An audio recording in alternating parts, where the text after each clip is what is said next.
Amados irmãos e irmãs, a presença de Jesus na nossa vida não nos livra de todas as tempestades, mas nos dá a certeza de que nenhuma tempestade será maior do que Ele.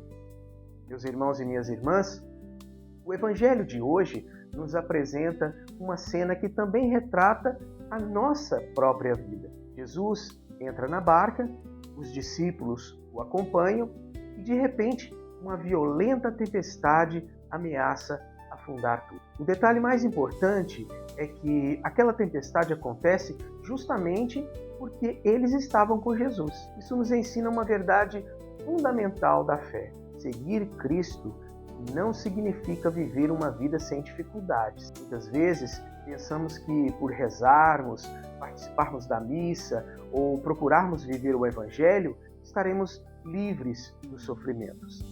Mas Jesus nunca prometeu a ausência de cruz. Ele prometeu a sua presença em meio a ela. Enquanto as ondas invadem a barca, o Evangelho nos diz algo surpreendente. Jesus dormia. Aos olhos dos discípulos, parecia que Deus permanecia em silêncio diante do perigo. Quantas vezes, amados e amadas, também nós temos essa sensação. Rezamos por uma situação difícil, por uma doença, por um problema na família, e parece que Deus está em silêncio. Parece que Ele não está vendo o nosso sofrimento. Então os discípulos gritam: Senhor, salva-nos! Estamos perecendo. Esse grito revela duas coisas ao mesmo tempo: o medo dos discípulos e, ao mesmo tempo, a pequena chama de fé que ainda existia nele. Porque, amados e amadas, quando tudo parecia perdido, eles correram para Jesus. A verdadeira fé não é a ausência de medo, é saber a quem recorrer quando o medo acontece. Jesus, então, responde com uma pergunta que atravessa os séculos e chega até nós. Por que tendes tanto medo, homens fracos na fé? Percebam que Jesus primeiro acalma o coração dos discípulos e depois, só depois, acalma o mar. Porque muitas vezes a maior tempestade não está do lado de fora, mas dentro de nós. A ansiedade, o desânimo, a falta de esperança e a dúvida, amados, podem ser mais destrutivos do que qualquer dificuldade exterior. Em seguida, Jesus se levanta, repreende os ventos e o mar e tudo volta à calmaria. Na perspectiva bíblica, o mar simboliza o caos, o mal e tudo aquilo que o homem não conseguia controlar. Ao dominar o mar apenas com sua palavra, Jesus revela aquilo que os discípulos começam a descobrir. Ele não é apenas um profeta. Ele possui a autoridade do próprio Deus diante de quem toda a criação obedece. Aqui, então, encontramos uma grande promessa de Deus para nós. Não existe tempestade que possa vencer aqueles que permanecem com Cristo. Talvez Ele não acalme a tempestade no momento em que esperamos, mas jamais permitirá que ela destrua aqueles que colocam sua confiança nele. Amados, amadas, a providência de Deus continua conduzindo a barca da nossa vida, mesmo quando não conseguimos enxergar. Mas o Evangelho também tem uma ordem para nós, que inclusive é muito clara.